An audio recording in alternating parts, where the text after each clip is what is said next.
شروع کریں ہے نا؟ اجازت قاری صاحب کی اجازت.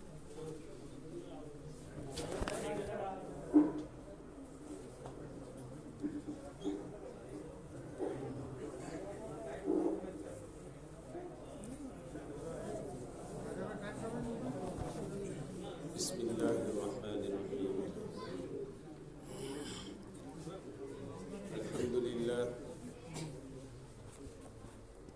الحمد للہ وحدہ والصلاة والسلام علی من لا نبی بعدہ اما بعد. فاعوذ باللہ من الشیطان الرجیم. بسم اللہ الرحمن الرحیم. انا عرضنا الامانة على السماوات والارض والجبال فأبين أن يحملنها وأشفقن منها وحملها الإنسان.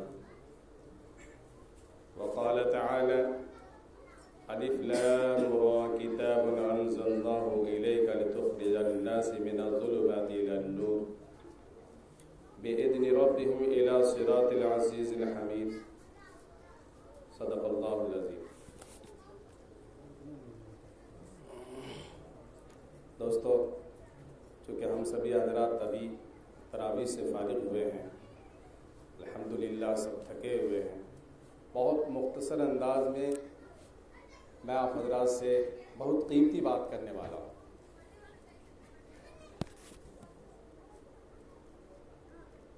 دنیا کی کتابوں میں قرآن چمکتا ہے.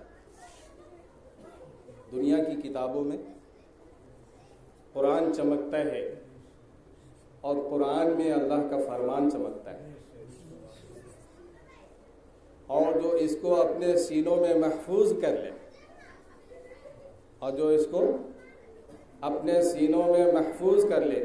اللہ کے نظروں میں وہ انسان چمکتا ہے. بہت قیمتی بات. دوستو،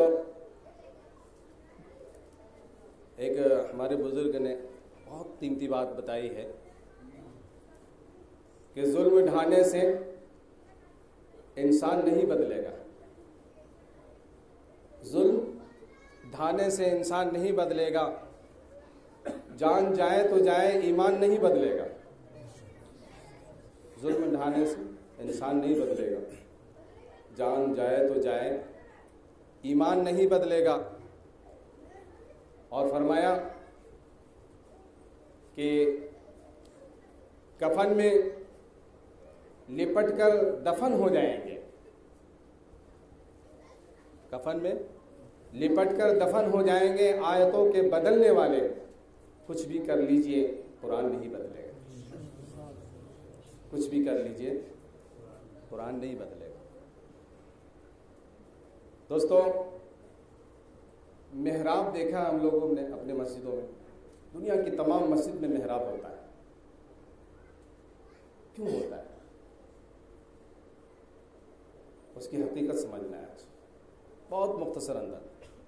محراب کے معنی آتے لڑائی کرنا، اور امام جو ہوتا ہے وہاں شیطان سے لڑائی کرتا ہوتا ہے. سمجھ رہے ہیں؟ شیطان آ کر کے امام کو بہت کچھ باتیں، ذہن کو ادھر ادھر بھٹکانے کی باتیں، تاکہ وہ بھول جائے، تاکہ اس کے ذہن سے وہ بات نکل جائے جو یاد کر کے آیا. اس لیے ہم لوگ دیکھے ہوں گے کبھی سابقہ پڑھا ہو عام آدمی کو تو ہمت نہیں ہوتی. محراب اس کا نام ہے کہ وہاں امام شیطان سے لڑائی کرتا ہوا اللہ کا کلام پڑھتا ہے بڑے حضور قلب کے ساتھ. دیکھیے، دین کے کاموں میں سے اگر کوئی مشکل کام ہے تو وہ قرآن سنانا ہے. دین کا سارا کام آسان ہے. لیکن آپ کسی کو کہہ لیجیے بھیا آپ دین کا کام کرتے ہیں، ذرا قرآن سنائیے، اور چند لوگوں کے بیچ میں سنائیے. ایک حافظ قرآن سمجھ سکتے ہیں کہ اس کے اوپر کیا عالم گزرتا ہے. اس لیے ہمارے بزرگوں نے فرمایا کہ دین کے کاموں میں اگر کوئی مشکل کام ہے تو قرآن سنانا ہے. اور فرمایا کہ دنیا کے خوشیوں میں سے اگر کوئی خوشی سب سے بڑی خوشی ہے تو وہ قرآن سنانا ہے. ہاں، جس حافظ قرآن کے والد محترم اس کے بیٹے کے قرآن سننے میں حاضر ہو، اب اس کا چہرہ دیکھ لیجیے، پھولے نہیں سمائے. جس ذات پر قرآن آیا اللہ نے اس کو امام الانبیاء بنا دیا، اور جس مہینے میں قرآن آیا اللہ نے اس کو امام الشہر بنا دیا. مہینوں کا سردار کون سا؟ رمضان کا مہینہ. بہت مبارک کلام ہے جس کو ہم لوگ سنے ہیں اور سن رہے ہیں. بڑی سعادت مندی ہے. اللہ کا ہم جتنا حمد بیان کریں، شکر ادا کریں، نہیں کر سکتے کہ اللہ نے ہم کو قرآن پڑھنے کا اور سننے کا موقع عطا فرمایا. ایک میں بات آپ کو بتاتا ہوں، اللہ تعالیٰ نے فرشتوں کو سننے کا موقع دیا، پڑھنے کا موقع نہیں دیا. فرشتے قرآن نہیں پڑھتے. اتنی بڑی سعادت کہ فرشتوں سے بھی بڑا مقام ہمارا ہے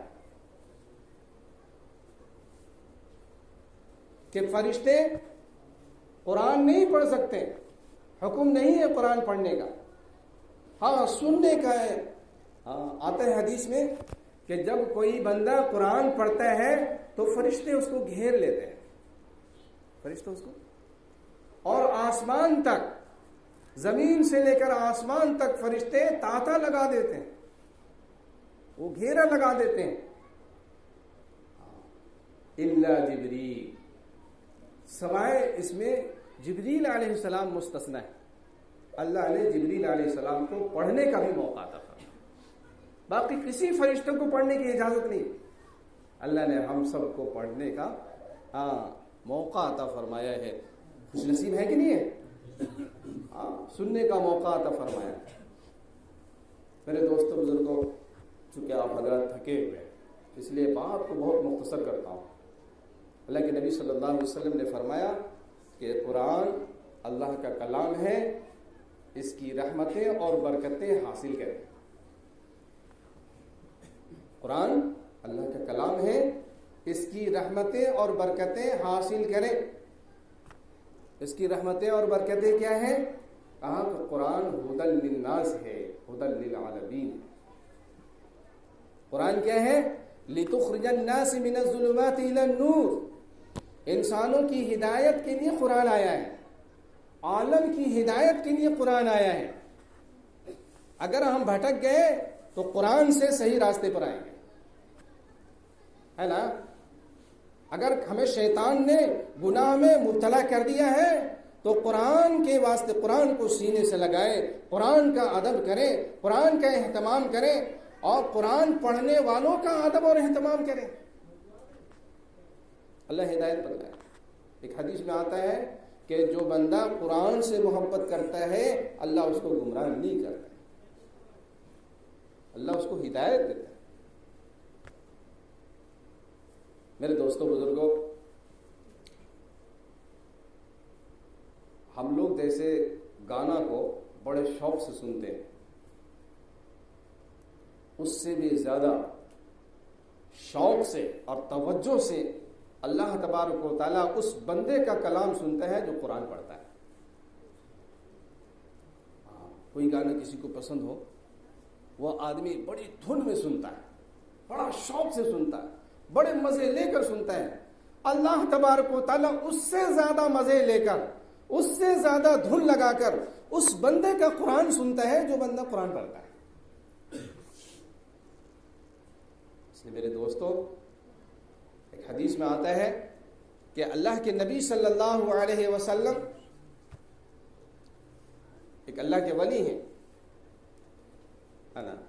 حدیث میں بعد میں پیش کروں.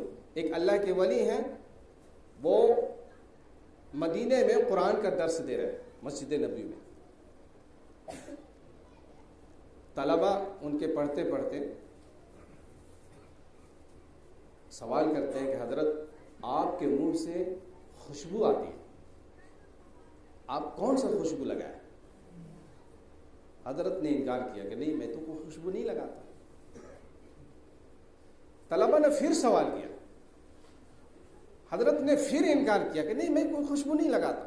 بار بار اصرار کرنے کے بعد حضرت نے فرمایا، استاد محترم نے فرمایا کہ دیکھو، خواب میں حضور پاک صلی اللہ علیہ وسلم تشریف لائے اور کہا کہ دیکھو تم عاصم، تم قرآن کا درس دیتے ہو، ذرا سا اپنا منہ، اپنا زبان میرے قریب کرو. اللہ کے نبی صلی اللہ علیہ وسلم نے میرے زبان کو، میرے منہ کو بوسہ دیا، اس کے وجہ سے خوشبو آتی. سمجھ رہے ہیں؟ قرآن پڑھنے والے اتنے مقدس ہوتے ہیں کہ اللہ کے نبی صلی اللہ علیہ وسلم اس کے منہ کو بوسہ دے. ایک بڑی خطے کی بات، آخری بات میں آپ حضرات سے کر رہا ہوں، بڑی حکمت کی بات کر رہا ہوں. یہ جو ہم حدیث سنتے ہیں کہ من حفظ القرآن، کہ جو قرآن حفظ کر لیتا ہے، ادخلہ الجنت، اللہ اس کو جنت میں داخل کرتا ہے. اور صرف اسی کو نہیں بلکہ اس حافظ قرآن کو اللہ اتنی بڑی سعادت، اتنی بڑی خوش نصیبی دے رکھے ہیں کہ وہ 10 آدمیوں کو جنت لے جاتا ہے. تو 10 آدمی کو کیوں لے جاتا ہے؟ اس کی حکمت سمجھو کہ عام طور پر ایک گھر میں 10 ہی آدمی ہوتے ہیں. ماں باپ ہوتے ہیں اور بیوی ہوتی ہے، کچھ بچے ہوتے ہیں اور نانا اور نانی ہوتے ہیں. ایک پریوار میں، ایک گھر میں عام طور پر 10 بچے ہوتے ہیں، 10 ہی لوگ ہوتے ہیں. تو گویا کہ ایک حافظ قرآن اپنے پورے گھر والوں کو جنت میں لے کر جائے گا. اس لیے ہم نے حدیث میں پڑھا ہے کہ اللہ تبارک و تعالی ایک حافظ قرآن کو، اس کو بھی جنت میں داخل کرتے ہیں اور 10 اور لوگ.